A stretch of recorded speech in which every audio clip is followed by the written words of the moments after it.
Bonjour et bienvenue sur Codable.tv avec François Jolin. Aujourd'hui, on va s'intéresser à qu'est-ce qui se passe chez les GAFA.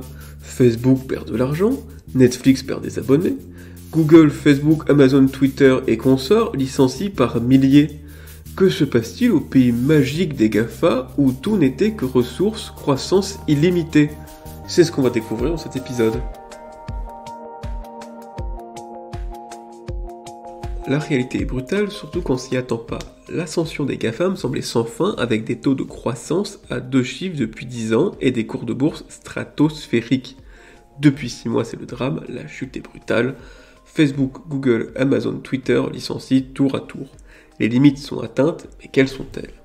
En 1965, le CEO d'Intel profitait de la loi de Moore qui prédit qu'en informatique, les performances doubleront tous les 2 ans. Cette loi a été vérifiée pendant 40 ans, aussi bien pour la puissance de calcul, le stockage ou le débit internet. Malheureusement, les arbres ne montent pas au ciel et la technologie non plus. Les PC se satisfont très bien de leurs caractéristiques actuelles, pareil pour les offres internet.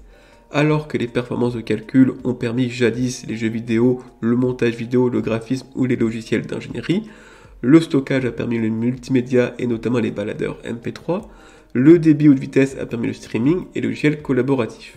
Les nouveaux processeurs n'apportent pas de nouveaux logiciels, la 5G n'apporte pas de nouveaux services en ligne comme le fil 4G avec le streaming. Sans nouvelles technologies disruptives, il n'y a pas de nouveaux marchés ni de nouveaux produits.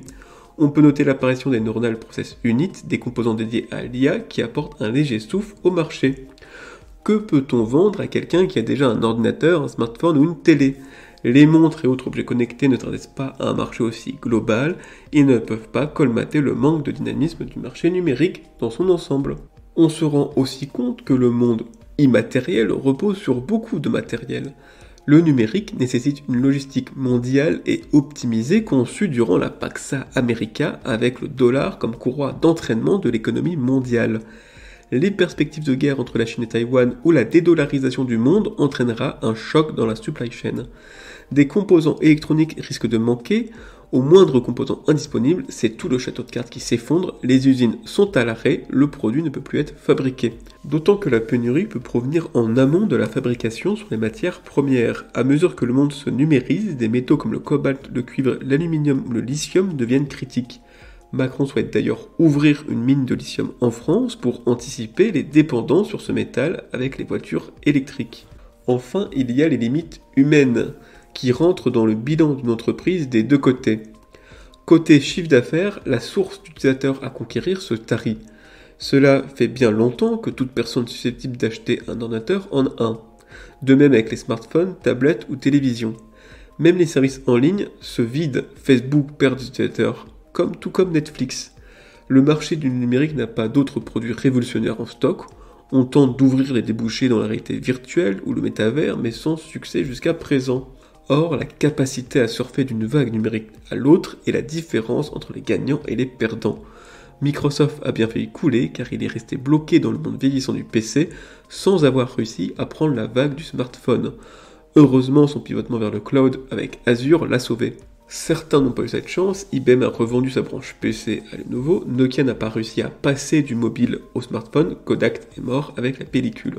Apple a réussi lui le grand chelem, d'abord en surfant sur le PC, puis sur les baladeurs numériques, ensuite il a ouvert la révolution des smartphones et des tablettes, et maintenant il surfe sur le wearable avec l'Apple Watch, qui se vend plus que toutes les montres réunies suisses, et les AirPods qui lui rapportent à eux seuls 12 milliards de dollars de bénéfices.